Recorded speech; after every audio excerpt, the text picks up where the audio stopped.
laporan PKL kamu aja tuh. Nggak ada. Udah aku kasih laporan PKL aku, cari aja di situ di bab 3 ya. Aku tuh udah nggak ada nomor HP, makanya aku chat langsung ini. Kenapa tuh? Nggak ada HP-nya, ini ke riset. Oh. Terus mau nanya sih ini kayak metode pencatatan surat yang di sini tuh pakai kartu kendali atau buku agenda? Kayak Buku. Surat-surat. Buku Oh, agenda. Register. Register. Sama kayak buku agenda gitu kan? Ya iya. Kan kayak nulisin nomor surat gitu Iya, iya. kan, tujuan Iya. dan lain-lain ya itulah. Kalau di sini sebutnya buku register. Terus kayak oh ya kalau penyimpanan surat kayak penyimpanan arsip di sini tuh pakai apa gitu azasnya tau nggak azas? Aduh itu ada di SOP sih ya, cuman SOP-nya kan nggak bisa aku liatin karena itu apa namanya confidential.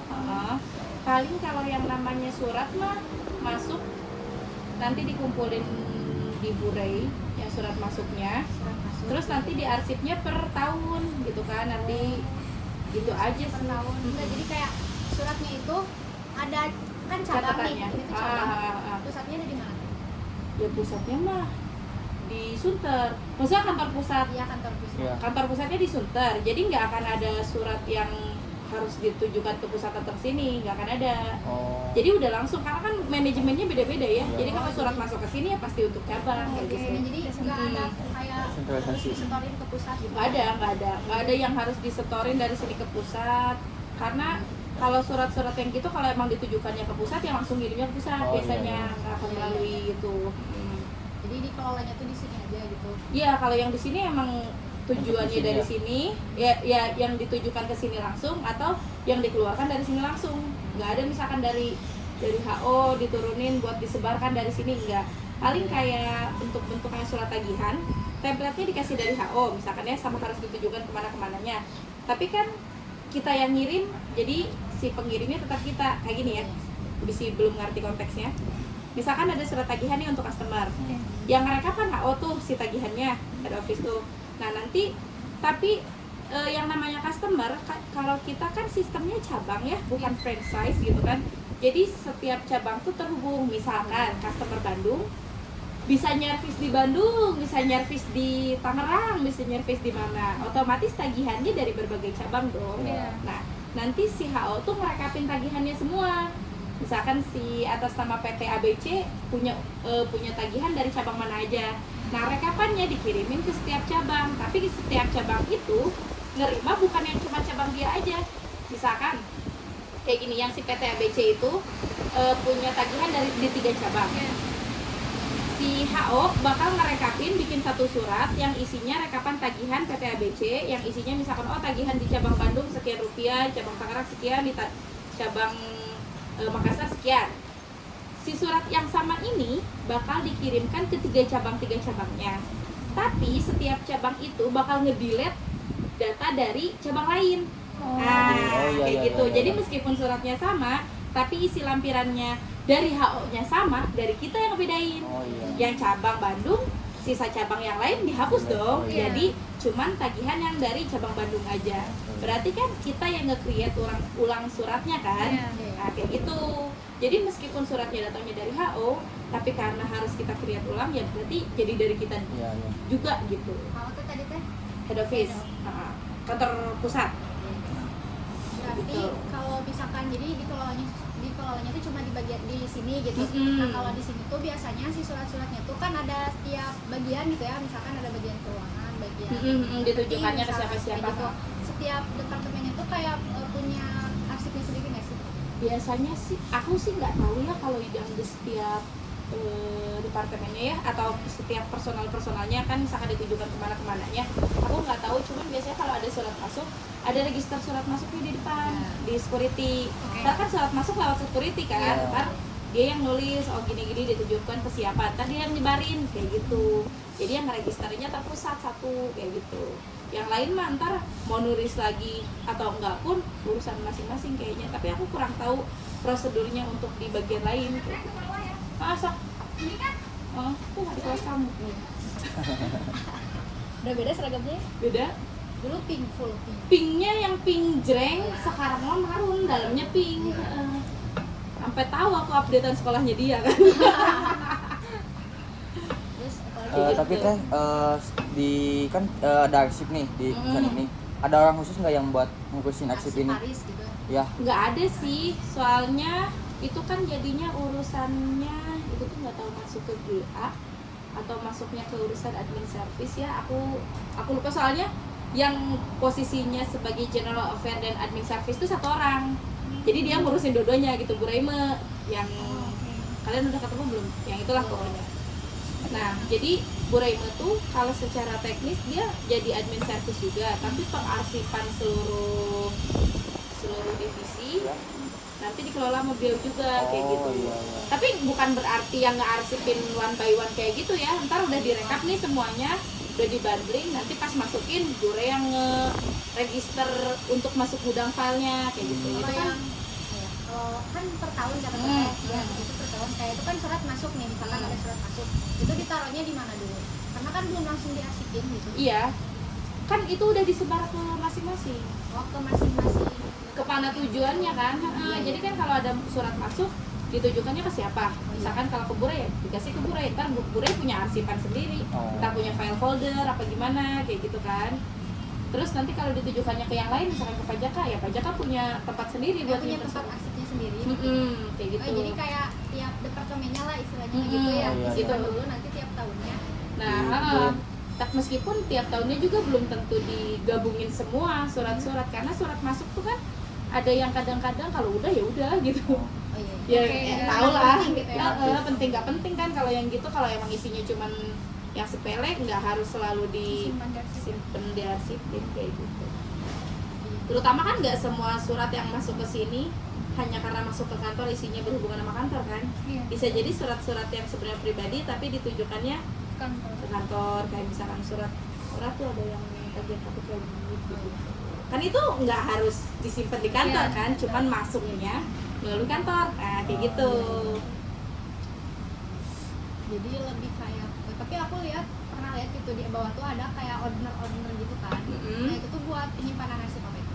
Kan kalau ordener tuh lebih ke file-file yang berhubungan sama transaksi, misalkan kwitansi, faktur, terus resi pengiriman tagihan, STDT, terus BPH, order pekerjaan luar, gitu-gitulah yang berhubungan sama transaksi. Itu kan setiap melakukan transaksi nanti ada tuh kan bukti transaksinya. Nah, itu dikumpulin. Kalau yang kayak kwitansi atau PKB itu kan tiap hari transaksinya banyak ya.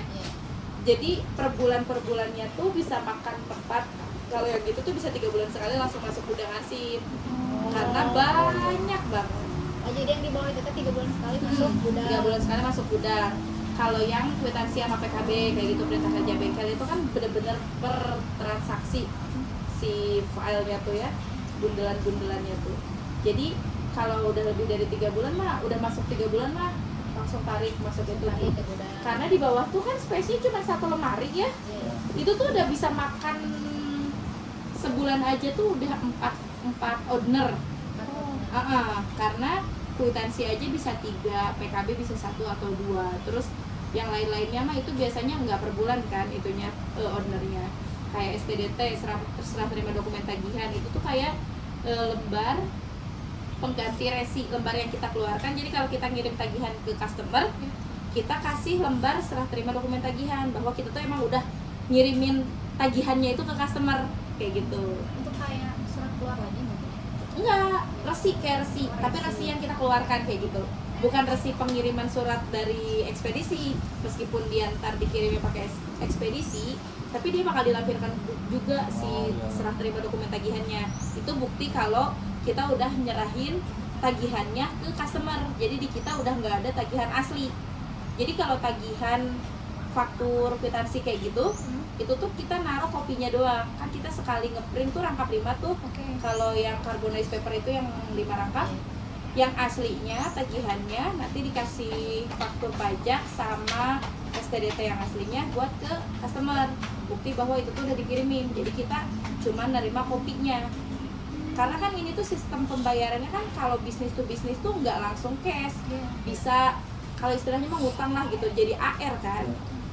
Jadi kalau udah selesai servis, mobil bisa langsung keluar tanpa harus bayar dulu gitu. Tapi harus udah confirm bahwa si customer tuh udah setuju dengan pembayaran yang segini, kerusakannya apa, perbaikannya apa aja kayak gitu, segini harganya, oke udah setuju. Kalau udah setuju berarti udah selesai, terbitlah kwitansi dan faktur rinciannya, itu nanti ditagihkan kayak gitu.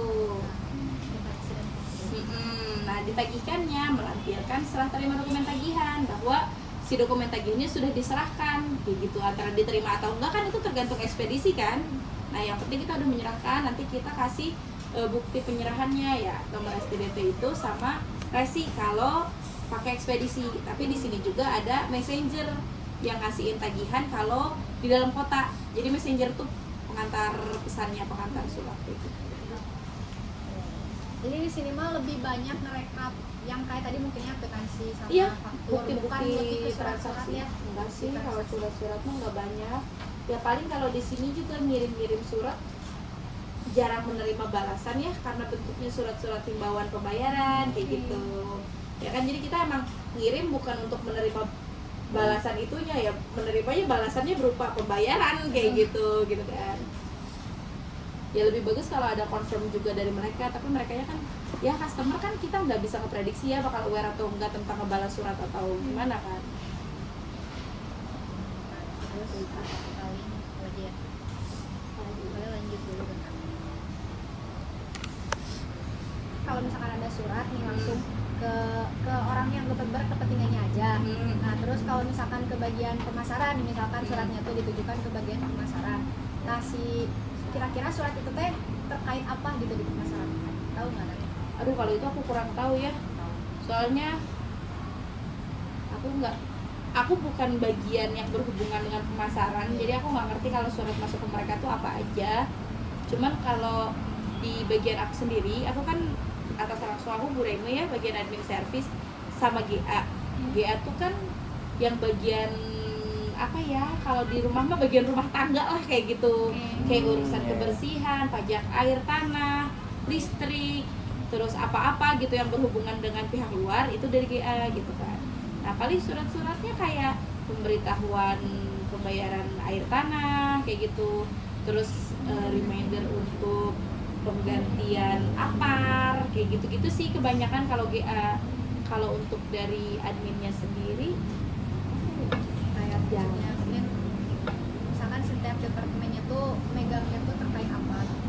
ada itu aku nggak begitu tahu sih ya. Ya paling yang jelas mah pesanan lah, surat pesanan order gitu, PO purchase order itu pun kalau ada yang misalnya melalui surat. Sekarang kan udah jarang gitu surat-surat resmi tuh kalau bukan dari instansi tertentu ya. Soalnya dari customer juga kebanyakan kalaupun pakai surat langsung dari email kayak gitu, udah langsung scan-scanan, jadi nggak masuk ke register, udah langsung ke save aja di email kayak gitu, dan bukan untuk di filing atau kayak gimana ya, paling untuk jadi lampiran tagihan kayak gitu aja sih.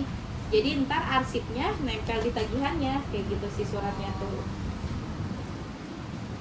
Jadi tapi penyimpanan arsip di sini tuh kayak fisik aja gitu, nggak ada Fisik aja. Soalnya kan kalau bukti-bukti transaksi ini ya, kalau ngebahasnya arsip ya bukan surat ya. Arsip itu kan semua yang dikeluarkan dan dicetak di sini kan, itu menjadi arsip kan. Nah, kalau secara fisiknya kan emang ada, tapi kalaupun nanti udah dihilangkan per 3 atau 5 tahun sekali kan nanti di scrap ya. Itu tuh selalu ada backup-nya kan, udah ada di sistem kayak gitu.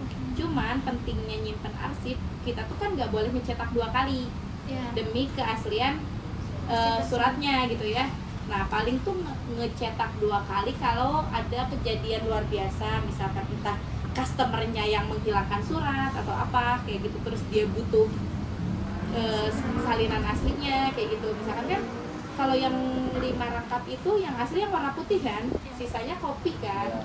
Nah, kalau dia misalkan, dan yang asli itu harus sampai ke customer. Jadi kalau ternyata misalkan di customer hilang nih atau kayak gimana, ya mau nggak mau apakah diizinkan atau enggak, misalkan kalau ngecetak ulang kayak gitu. Itu aja. Jadi tapi biasanya sih kalaupun perlu banget nggak sampai kita cetak ulang, ya paling kita kasih scan-scanannya aja, karena kita misalkan punyanya bentuk soft file yang kayak yang nggak akan di print kayak gitu ya, jadi bentuknya ya soft filenya aja kayak gitu, atau nge-scan ulang kopinya gitu. Tapi dah kita juga di situ lebih kayak ke bukan cuma surat-surat aja sih, lebih keseluruhan gitu ya, Iya. arsip keseluruhan. Jadi mungkin yang tadi juga yang kwitansi itu juga masuk gitu ya ke Iya. ya ke Yang penting berbentuk arsip. Dan pokoknya mah kalau kearsipan di sini terutama bagian servis ya, semua dokumennya tuh, jadi kan ada beberapa jenis dokumen kayak dokumen transaksi, kwitansi dan PKB kayak gitu ya. Itu mah udah jelas karena setiap harinya tuh ada banyak transaksi, per 3 bulan sekali langsung di-pack, dibungkus. Kalian pernah kan ngebungkusnya masuk ke gudang. Tapi kalau selain itu mah biasanya ada yang 6 bulan sekali atau setahun sekali langsung. Kayak misalkan yang aku bilang tadi STDT, itu kan cuman selembar doang gitu ya. Jadi setahun pun ataupun banyak transaksi pun nggak akan terlalu makan tempat karena emang cuma selembar si itunya, si arsipnya, filenya. Kalau kwitansi dan lain-lain itu kan satu bundel tuh ada beberapa lembar kan, tebel kayak gitu, lampirannya apa-apa banyak, jadi emang makan space ini ya, per 3 bulan ya aku kayak gitu. Terus kalau untuk penyimpanannya di gudang tuh kan itu tuh ada rak, ada kardus gitu kan, dan itu juga ada teknisnya gitu, kayak yang dari rak tuh cuman yang 1 tahun ke belakang ini, tahun yang berjalan sama 1 tahun ke belakang. Biar apa? Karena kita kan nggak selalu sih, kadang-kadang masih ada yang harus dibuka dari tahun lalu. Jadi yang paling mudah diakses kan dari rak gitu kan. Jadi bentuk, nantilah kalian lihat di pinggirannya tuh ada rak. Nah jadi kalau yang masih tahun-tahun ini yang berjalan sama tahun lalu itu harus ditaruh di situ biar memudahkan akses kita kalau mau nyari kayak gitu. Misalkan kayak mau nyari bukti transaksi tahun lalu gitu-gitu, ya mau nggak mau kan kita harus masuk gudang gitu-gitu kan, biar lebih mudah. Nah kalau udah lewat dari situ, udah lewat dari setahun itu, nanti kita bungkus pakai kardus, kita taruh di lantai kayak gitu. Itu pun yang masih terdekat dulu. Kalau masih semakin dekat tahunnya ya kita taruh di tempat yang makin terjangkau biar nggak susah dicarinya. Jadi kamu tahu nggak dulu pernah nulis itu nggak, buku register gudang? Nah itu ada buku registernya, karena setiap rak tuh, setiap space-nya ada kodenya kan, kayak rak A 1.1, 1.2, 1.4 sampai 4.4.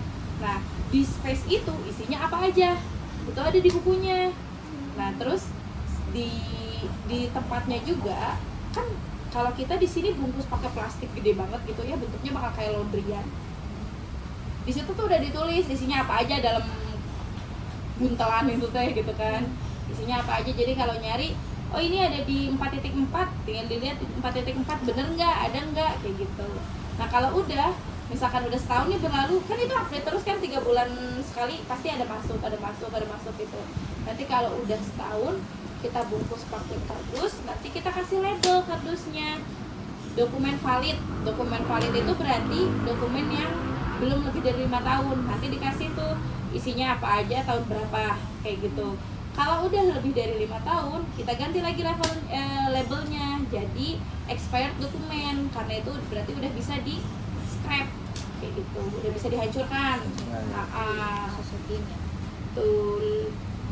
Oh berarti ini sistemnya pakai ini ya berarti. Waktu ya. Abjad. Dikategorikannya Abjad berdasarkan sama nomor guys.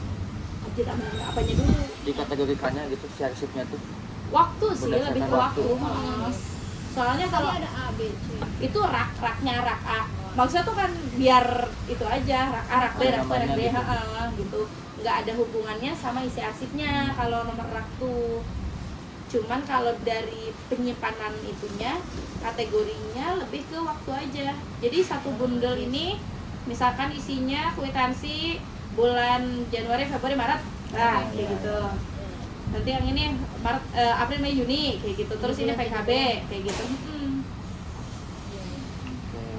Berarti untuk alatnya sendiri ada rak, ordner, terus kardus ya kan? Kardus, plastik, Plastik buat apa kak? yang ditaruh di rak itu pakai plastik. Jadi kita bungkus. Jadi order itu untuk penyimpanan sementara selama itunya masih bergerak, si arsipnya masih dipakai dalam kurun waktu 3 bulan atau setahun itu, kita taruh di order. Lebih dari 3 bulan kita keluarin dari order, karena order itu kan makan tempat ya. Kita keluarin, kita ikat pakai itu, kan ada lubangnya tuh 2. Kita ikat pakai tali rapia. Terus kita bungkus plastik yang ngepas ukurannya. Nanti kita gabungin ke plastik yang lebih gede, yang segede karung, itu bisa nyampe 3 atau 4 ordener, isinya bisa buat segitu. Nanti kita gabungin taruh di rak. Mungkin kalau yang di bawah gitu itu kan masih arsip aktif di Ah, sini, ah, di sini aktif. inaktif. Kayak gitu. Ya, cuma inaktif juga ini kan ada yang kayak masih bisa Masih. dipergunakan gitu. Masih. Pokoknya batas kadaluarsanya tuh sampai 5 tahun biasanya kalau yang finance, kalau yang admin kayak gitu. Kan ada juga yang berkasnya punya unit. Kalau yang unit itu kan kayak pembelian unit gitu, terus pembuatan BPKB dan lain-lain. Yang gitu tuh biasanya 10 tahun gitu atau 15 tahun gitu. Tapi itu ditaruhnya di unit Di- atau di sini sama di sini juga. Yang aktif ditaruh di tempatnya, di admin unit. Kalau udah berapa tahun biasanya masuk. Tapi itu soalnya nggak terlalu banyak kan, kalau arsip unit itu bisa setahun tuh cuman se-owner atau 2 owner kayak gitu. Ya di setiap unitnya gitu ya, cuma dikit. Karena kan transaksi unit itu paling cuman segini gitu kan. Itu udah bisa 1 atau unit. Itu kan per perusahaan biasanya, apa per unit gitu, aku nggak ngerti lah. Tapi nggak itu kan, maksudnya tuh kayak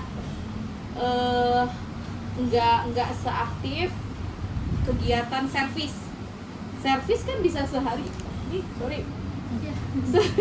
servis tuh bisa sehari lebih dari 10 mobil. Itu kan berarti udah 10 transaksi tuh. Berarti udah ada 10 bundel kwitansi, 10 bundel PKB kayak gitu. Kalau unit nggak setiap hari ada pembelian unit kan, kayak gitu. Jadi kadang sebulan 1, 2 atau 3 kayak gitu. Jadi setahun pun nggak akan banyak kayak gitu. Jadi dari yang apa tadi teh, yang dari bawah, dari tadi teh kan dua teh yang 10 bundel itu, 10 bundel. Nah nanti kan itu udah nih di bawah. Kwitansi itu servis. Ya dari servis langsung ke kemana ini tuh kan biasanya. Itu kan si pencetak dokumennya kayak gini ya, harus tahu dulu alur operasional servisnya dulu. Misalkan dari kendaraan masuk sampai kendaraan keluar. Kan kendaraan masuk nih, check in di security kayak gitu ya, lapor kendaraan ada masuk PT ini, nomor polisi ini. Terus nanti kan diperiksa tuh, ada namanya service advisor. Itu udah divisinya bengkel aja ya. Itu masuk ke area bengkel, diperiksa sama service advisor, ditanya keluhannya apa, mobilnya gimana. Misalkan dicatat dulu keluhannya, ntar diperiksa sesuai nggak sih keluhan itu sama kerusakannya. Ntar service advisor ngerinciin, oh rusaknya ini. Terus kira-kira perbaikannya ini, yang harus diganti ini, jasanya segini, kayak gitu kan. Itu service advisor bakal ngeluarin satu file yang namanya quotation atau estimasi harga. Nah, si estimasinya ini nanti dikirimkan ke customernya. Kan kalau yang datang ke sini belum tentu perwakilan customernya kan. Itu kan supir biasanya, nanti dikasihin ke perusahaan. Nanti mereka nge-confirm setuju atau enggak, kayak gitu. Misalkan ada salah satunya di antara kerusakan ini tuh kayak misalkan spionnya nih patah atau longgar, tapi di sini kita sarankan untuk ganti, tapi mereka misalkan nggak usah, berarti bakal ada perubahan dong di estimasi itu. Nah akhirnya kalau setelah disetujui itu si estimasi dengan harga sekian, nanti dikirim kembali. Itu biasanya kirimnya soft file kan, kita ngirimnya biasanya via email atau WA. Nah nanti mereka tanda tangan atau mereka confirm lewat WA lagi, oh iya setuju misalkan. Jadi nggak harus selalu tanda tangan basah ya. Ya kalau misalkan mereka niat, ntar mereka print tanda tangan, di scan, dikirim lagi kayak gitu kan. Atau tanpa itu pun pas kita ngirim di WA, apa ini estimasi misalkan PT ini sekian, oh iya oke lanjut misalkan gitu, eksekusi. Oh berarti itu dia udah ACC dong. Nah itu bisa di capture untuk jadi bukti bahwa si estimasi ini disetujui, udah selesai. Nah dari situ kalau secara SOP harusnya si customer itu ngirim yang namanya PO, purchase order, surat pesanan. Nah surat pesanan yang sesuai dengan isi estimasi, menyatakan bahwa mereka tuh menyetujui perbaikan ini dengan jasa ini, barang ini senilai segini, silahkan ditagihkan ke PT ini, kayak gitu. Dibikin lah itu. Mereka bikin PO lah, terus dikirim ke kita. Nah akhirnya setelah ada bukti kalau mereka memesan itu, kita eksekusi. Sebelum eksekusi kita harus ngebuka. Untuk memulai transaksi kita ngebuka di sini yang namanya PKB, perintah kerja bengkel. Nah itu mulainya transaksi awal tuh di situ. jadi kayak ngebuka akun servisnya kayak gitu kan dari PKB itu. Terus nanti udah terbit PKB, si mobil masuk tuh dieksekusikan sama mekanik. Setelah selesai sesuai dengan yang dipesan, sesuai dengan estimasi, mobil selesai, PKB ini ditutup. Tadi kan dibuka tuh, ditutup berarti udah selesai. Masuk ke admin service secara fisiknya. Jadi yang nutupnya langsung dari SA, masih dari pihak bengkel, ya kan? Yang service advisor itu. Nanti masuk ke bagian finance, itu transaksi. Jadi setelah disetujui dan dilakukan, udah nih jadi mobilnya segini. Oh ini yang dilakukannya apa aja. Nanti SA bakal ngelampirin juga estimasian tadi. Nah si estimasian itu yang bakal menjadi dasar pembuatan faktur. Jasanya apa aja, barangnya apa aja, totalnya segini. Udah tuh muncul faktur. Faktur itu kan rincian transaksi ya, beda sama kwitansi. Kalau kwitansi totalan transaksinya kan. Rinciannya udah jadi sekian juta. Udah jadi faktur, muncul kwitansi. Udah jadi kwitansi berarti udah bisa transaksi dong. Nanti ada yang namanya surat izin keluar kendaraan. Nah itu yang mengizinkan mobilnya bisa keluar dari sini. Berarti transaksinya diselesaikan itu bukan berarti dibayar, tapi seluruh proses servis dan pencatatan untuk transaksi udah selesai, tinggal ditagihkan gitu. Itu berarti udah semua tuh. Jadi dalam satu mobil, satu transaksi itu berarti udah kebayang kan berapa banyak arsip yang dikeluarkan? Estimasi, PO, PKB, kwitansi, faktur, SIKK. Terus itu udah 6. Dari situ udah selesai mobil keluar, SIKK ditaruh di security yang aslinya, karena itu kan bukti keluar. Kedengeran. Nah, udah kayak gitu keluar mobil, si kwitansi kan udah jadi nih. Kita apa namanya? Kita rekap, kita gabungin sama lampiran-lampiran yang diperlukan. Kayak tadi PKB-nya digabungin. Kan PKB-nya juga ada beberapa rangkap ya. PKB yang untuk diarsip di PKB ada, PKB kopinya untuk diarsip di kwitansi juga ada. Udah itu kita tinggal nunggu keluar faktur pajak. Kan kita daftarin tuh si transaksi ini ke pajak kan, pengajuan. Karena kan itu ada PPN, PPH kayak gitu kan. Apalagi kalau penggunaan jasa kan masuk PPH 23 kan. Masuk, nanti besoknya muncul faktur pajak. Udah muncul faktur pajak, kita lampirkan ke apa namanya, ke tagihannya yang asli. Nanti tagihan baru kita ngecetak STDT, serah terima dokumen tagihan. Jadi kita ngirimin itu, di depannya kan ada STDT, ngirimin tagihan itu. Kirimin aja langsung ke customer, tinggal kita nunggu confirm antara dia udah bayar, oh saya udah transfer ke rekening Astra segini, misalkan kayak gitu. Itu kan tadi udah kayak sepaket lah, ada banyak gitu ya. Itu tuh dikirimnya secara fisik juga kan? Iya, langsung. Terus kalau tadi faktur pajak itu dari luar kan? Iya. Itu udah e-faktur. Oh, e-faktur. Itu kan langsung dari SAP-nya, kita kan punya sistemnya sendiri, aplikasi sistem. Jadi kita masukin ke pajaknya juga langsung. Tinggal masukin data transaksinya apa aja, kayak gitu daftarin aja. Berarti ini mah lebih kayak ke apa sih, prosesnya tuh di dalam satu apa? Di sistem. Bukan jadi kayak gimana sih? Jadi nggak sama luar gitu, kayak luar, tapi lebih kayak berkeliling aja. Iya, di sini berkeliling aja. aja. Kayak gitu. Tapi banyak keluarin surat, tapi cuma buat di sini aja gitu ya. Betul. Nah, bukan pihak luar gitu ya.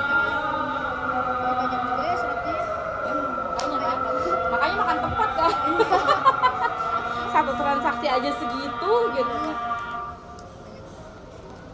Kalau misalnya ada yang disimpan dan digunakan ada yang meminjam, itu prosedurnya gimana? Minjemnya untuk apa dulu? Kalau sih kadang kayak Kalau pengen butuh lagi nih, butuh kayak aja faktur gitu. yang Kalau misalkan cuman untuk dilihat atau untuk difoto mah ya tinggal ambil aja, ntar kan tinggal balik lagi. Cuman misalkan yang bertanggung jawab atas itu siapa? Misalkan Bu Rey. Misalkan yang butuh teh orang spare part, misalkan butuh kwitansi faktur suku cadang tahun lalu misalkan. ntar Bu Rey bakal nginstruksiin ke aku atau ke anak PKL misalkan, tolong cariin faktur ini nomor segini segini segini. Oh, oke, diambil.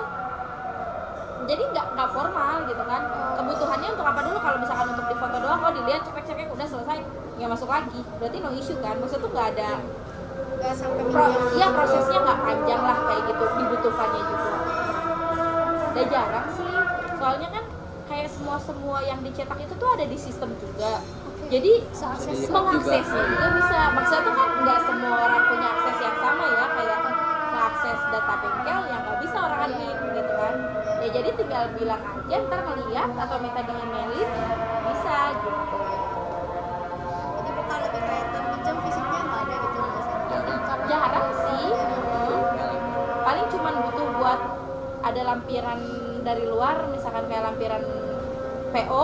Kan kalau PO yang ngirim langsung customernya kan, kita kan nggak nyimpen soft filenya kan. Oh mau lihat PO dong di kwitansi nomor berapa, ntar baru itu harus keluarin fisik, ntar difoto lah atau apalah itu sesuai kebutuhan. Kalau cara buat merawat arsip-arsipnya gimana? Atau surat-surat yang udah diarsipin? Nggak ada perawatan khusus sih, soalnya kan areanya juga kering dan tidak terkena sinar matahari langsung gitu ya, jadi nggak akan terlalu berefek sama kertas gitu kan, nggak akan membuat jamuran atau apa, paling berdebu. Tapi kita kan udah bungkus plastik semua ya, dan udah bungkus pakai kardus. Makanya salah satu kelemahannya Oudner adalah dia tidak anti debu karena atasnya kan terbuka ya. Jadi kalau pakai plastik tuh udah kedap udara, kedap suara, kedap segala, kedap air. Iya. Terus apa lagi? Jadi gak suka dibersihin ya teh atau gimana? Kalau sih. debu gitu? Enggak, soalnya dibersihin gitu ya. PR banget. Jadi kayak Diemin aja. mungkin karena kitanya di sini anggotanya terbatas ya, jadi emang nggak ada orang yang Khusus. secara khusus ngurusin arsip ya. Jadi kayak kita yang bikin arsipnya, kita yang bikin filenya, kita juga yang beresin kayak gitu kan. Udah diberesin kan kayak ya udahlah gitu. Mungkin kalau yang di bawah makan itu dikit ya, kayak beberapa order aja. Tapi kalau yang di sini makan kayak banyak banget ya. Ya, nanti gitu kalian harus lihat kelihatan. bentuknya udah hancur lebur Iya. gitu. Kalau yang di bawah kan itu ada beberapa gitu ya, kata-kata tadi 3 bulan misalkan. Paling kalau yang itu mungkin dibersihinnya kayak secara berkala mungkin ya. Kayaknya nggak sampai yang harus dibersihin juga sih ya, udah tertutup tempatnya, terus nggak lembab juga, jadi nggak muncul debu atau apa sih kayak gitu. Selama yang aku tahu sih, kalau yang ada di lemari yang arsip aktif itu nggak pernah sampai berdebu karena penyimpanan kayak gitu, kecuali ada insidental lah, lagi dipinjam apa kena cipratan air lah atau apa, itu kan beda ya. Itu mah insidental gitu kan, bukan karena tanpa perawatan kayak gitu. Tapi dia emang gak dirawat juga sih. Karena emang nggak ada yang fokus ngurus ya di sini. Iya, lagian aktif juga kan, maksudnya tuh pasti pergerakan tempat itu tuh 3 bulan sekali bakal bergerak, jadi nggak terlalu yang nggak tersentuh lah gitu tempatnya tuh. Kalau bergerak gitu juga kan debu otomatis ke itu gitulah. Apa ya, kalau ada pergerakan tuh kan pasti nggak akan ada yang sampai debu numpuk gitu loh. Beda sama tempat yang sama sekali nggak didatengin, setahun pleng gitu nggak didatengin kan pasti ngebul gitu kan. Ini mah kayak hampir tiap bulan juga kadang-kadang suka ngeliat nyari dokumen apa kayak gitu. Terus kan tadi tuh kayak arsip di sini tuh emang jarang dipinjam ya. Sekalinya dipinjam tuh biasanya tuh kalau lagi urgent apa gitu biasanya. Apa tuh biasanya? Oh, biasanya kalau lagi audit. Lagi ada audit. Karena audit itu kan biasanya data yang dicari itu setahun ke belakang kan. Nah, kalau datanya kebetulan udah masuk ke gudang kan mau nggak mau kita harus ngebuka dong kayak gitu. Tapi nggak ada prosedur khusus untuk itunya, karena setelah itu pun audit kan cuma buat meninjau ya kan. Oh bener nggak sih ini lampirannya udah sesuai nggak sama SOP, ada nggak PO-nya, ada nggak apanya kayak gitu. Ninjau. Terus ngelihat lead time-nya dari mobil masuk sampai mobil keluar sampai terbit ini berapa lama, ada molor nggak nih kayak gitu waktunya. Udah kayak gitu kan, kalau udah selesai langsung masuk lagi, jadi nggak ada yang sampai harus keluar terus sekian lama gitu, paling sehari 2 hari.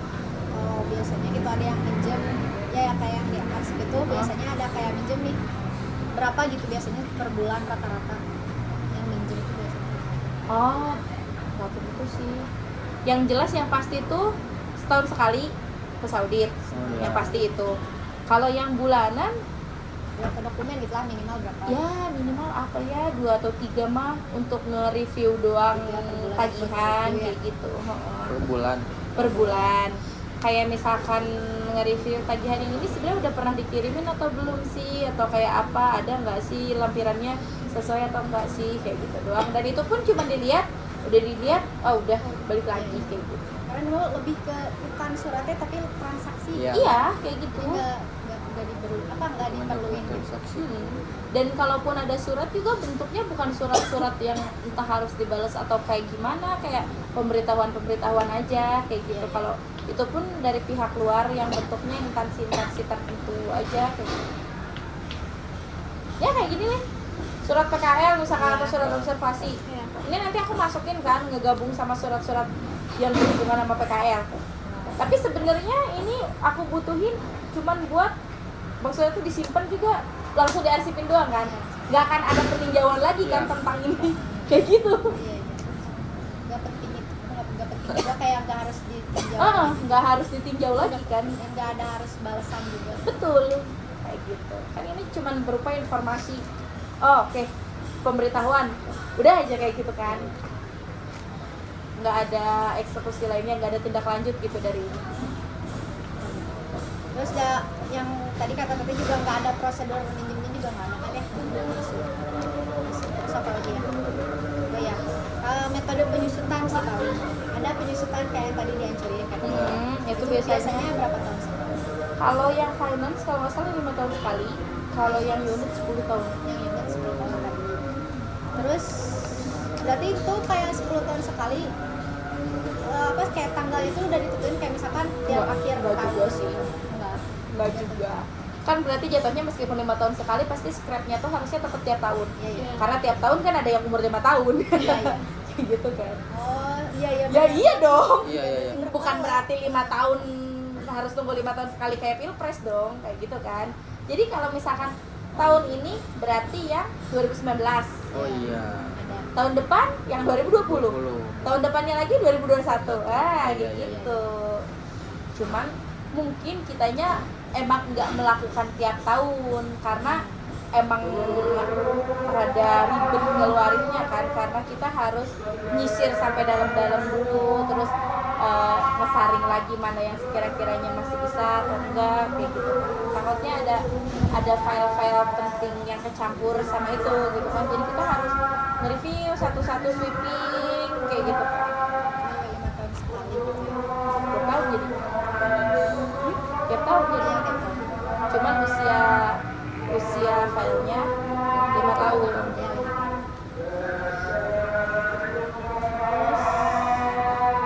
Oh iya. Terus ada ini nggak teh kayak evaluasi kearsipan, jadi kayak dieval gitu si arsipnya tuh tiap berapa tahun sekali. Dieval kayak ngobrol-ngobrol tentang arsip yang di sini. Enggak juga sih, Enggak ada. ya paling itu pas audit Pas aja, ada audit ya. audit aja. Kalau ternyata file yang diminta nggak ada berarti gimana, nah kayak gitu. Jadi auditnya setahun sekali. Kalau audit yang berhubungan sama finance sih setahu aku setahun sekali, tapi itu kan beda-beda penyelenggara ya. Kalau audit itu ada yang internal dari HO misalkan ya, ada yang eksternalnya dari Astra Internasional. Jadi Astra Auditor sama Astra Internasional itu beda manajemen ya. Jadi Astra Internasional mah dia sendiri gitu, tapi punya brand Astra Auditor. Auditornya juga sendiri gitu. Emang lebih kecil dari Astra Internasional, tapi kan dia punya manajemen sendiri, jadi bisa ngadain audit sendiri dari head office-nya ke cabang kayak gitu. Nah, di luar dari itu, Astra Internasional juga sebagai pemilik Astra Auditor bisa mengaudit Astra Auditor kayak gitu. Nah, yang chaos tuh biasanya kalau datangnya dari Astra Internasional, karena itu kan gimana ya, nggak tahu sehari-harinya kayak gimana gitu ya. Kalau secara budaya kerja atau gimana gitu kan udah terang. Jadi misalkan kayak toleransinya tuh lebih rendah, kayak misalkan gini, kalau menurut HO nih head office, PO telat misalkan kita udah ngerjain tapi PO nya belum datang, oh ya udah yang penting ada PO-nya misal gitu. Ini mah misal ya, bukan sesuai SOP apa gimana. Kan misalkan harus ada PO nih masuk ke kita, itu bukti bahwa si customer tuh memesan jasa dan barang ini dan dia menyetujui untuk membayarnya kayak gitu. Nah tapi kan kalau nggak ada PO, dari mana kita tahu kalau orang itu tuh beneran bakal bayar jasa sama barang yang udah kita kasih? Gimana kalau nanti airnya lama kayak gitu? Nah jadi kan berarti harus ada PO. Tapi misalkan kalau secara teknis kan nggak mungkin mobil kita taruh lama-lama di sini, kita nungguin PO misalkan sampai 2 hari 3 hari gitu, ya kan? Pasti kalau misalkan secara lisan udah oke lah gitu, tapi dianya belum kirim PO karena satu dan lain hal, ya kita mah garap misalkan kayak gitu. Ternyata pas mobilnya beres PO baru datang. Itu kan secara tanggal aja udah nggak sinkron kan ya?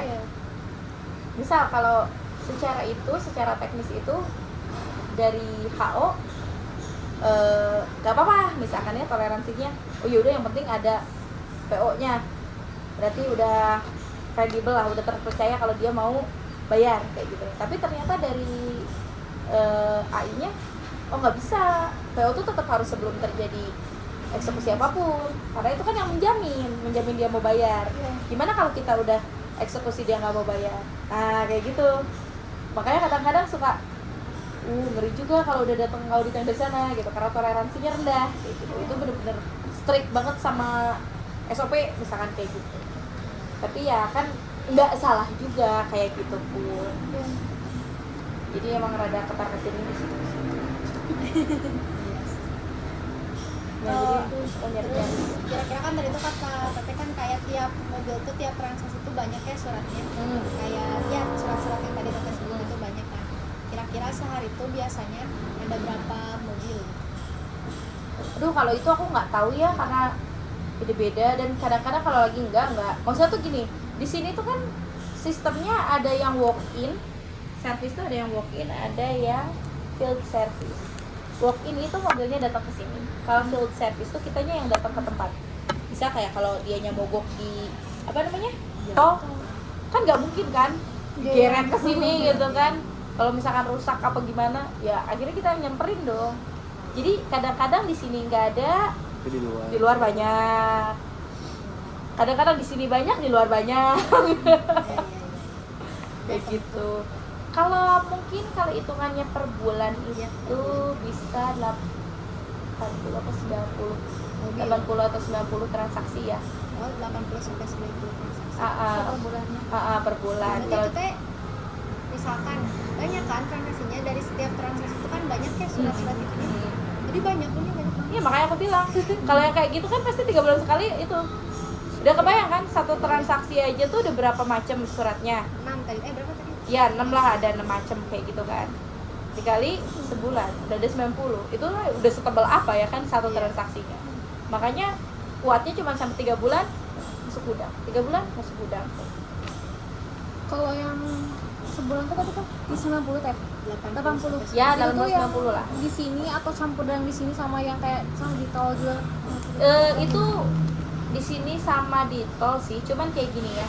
Ini juga berhubungan sama sistem pembayaran. Jadi di sini tuh ada 3 jenis pembayaran ya. Ada yang di pembayaran langsung sama customernya, ada yang setengah-setengah, ada yang full cover kayak pakai kupon. Tahu nggak kupon servis? Kalau kalian beli motor baru kan suka ada free service 5.000 km pertama kayak gitu ya. Nah itu kalau yang free service itu kan berarti semua di cover sama perusahaan kan, karena itu udah termasuk fasilitas yang kita dapat. Jadi kayak gini, di sini tuh ada 3 jenis faktur. Faktur servis yang biasa pakai kwitansi, itu yang dibayar langsung sama customer. Yang kedua, faktur servis intern. Kalau kamu ingat, itu tuh faktur servis yang separuh dibayar pribadi, separuh dibayar perusahaan. Yang ketiga namanya reka faktur servis. Itu tuh yang free, bener-bener free service yang paketan itu. Nah, kenapa bisa setengah-setengah? Misal kayak gini, mobil kamu mogok misalkan kayak gini ya. Nah, tapi beberapa komponen tuh bisa kamu klaimkan ke voucher itu, ke kupon. Tapi beberapa komponen kayak misalkan remnya patah lah atau setirnya lepas lah, itu kan nggak termasuk di itu kan. Nah, berarti kalau dari satu mobil yang kerusakannya ada 8, kalau misalkan yang 5 bisa di cover, yang 3 kan nggak bisa. Nah, jadi itu bakal ke split. Jadi bakal ada satu PKB. PKB itu akun kan, si akun mobilnya ini kan. Satu akun bisa 2 kwitansi, dua faktur. Jadi kalau dari 8 kerusakan, misalkan yang 3 masuk ke kwitansi, karena yang 3 nggak termasuk ke kupon. Nah, yang 5 masuk ke kupon. Kayak gitu. Jadi si customer cuma membayar yang 3 item ini aja.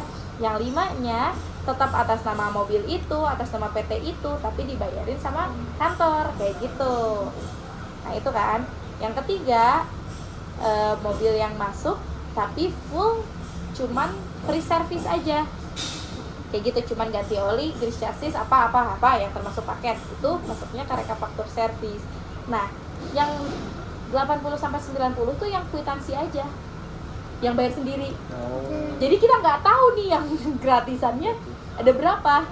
Tapi itu juga biasanya nggak lebih dari 15. Jadi kalau misalkan diakumulasi kemungkinan ada 100 sampai 120 kendaraan per bulan. Kalau dibagi 26 hari kerja, hitung aja sekitar Tapi 4 paling lebih. misalkan tadi ada 100 nih misalkan. Dikali 6 surat mungkin ya, dikali 6 transaksi apa si surat-surat yang tadi lah, jadi paling jadi hampir 1.000 lah kayak. Iya, Ya kayak segituan lah ya kayak segitu per bulan. per bulan. Banyak banget kan? Banyak banget. tapi Pusing kan? tapi ini untungnya kayak minim gitu yang minjem ininya juga ya sedikit. minjem Jadi arsip. nggak akan ada itu kecuali emang keteledoran si penyusun arsipnya aja kayak Iya. gitu. Kan sehari misalkan gini, dalam sehari nyetak kwitansi itu kan nggak akan sekali langsung cetak, pasti rek gitu kan, berapa transaksi dicetak, nanti direkap, dikumpulin, misalkan yang aslinya dipisah, yang kopinya dikemanain, kayak gitu kan. Nah, ntar kan yang kopinya nggak langsung dimasukin ke owner, ntar ada, kalau sekarang sih anak PKL kan, ntar sama anak PKL disusunin, dimasukin ke owner, kayak gitu. Kayak sistem tanggal ya. Iya, tanggal nomor Pakai ada nomor itunya kan, ada nomor registernya, kayak Oh, misalkan iya. 1245, 1246, 1247 kayak gitu kan, berarti pakai disusun per sistem nomor. Tapi kalau udah kesininya gitu ke Ah, gudang itu pakai tanggal ya. Per tanggal, betul, per waktu gitu. Nah, jadi kalau misalkan harusnya nih udah di print nomor 1245, tapi hard copy-nya nggak ada, berarti kesalahan ada di mana? Tukang nyusun dong, kayak gitu. Entah dia salah naro atau salah kamar, si filenya salah owner, kayak gitu. Itu kadang-kadang ada beberapa kejadian kayak gitu, tapi minim lah. Ini. Nah, Kamu ada ini karete. cocok. Kalau misalkan terkait yang kayak misalkan ini cabang ini didirinya tanggal berapa gitu. Aduh, Mana ya? Lihatnya di mana gitu. Soalnya sebelumnya aku juga nyari-nyari kan di Google nggak ada sih. Udah Jawa. sebelum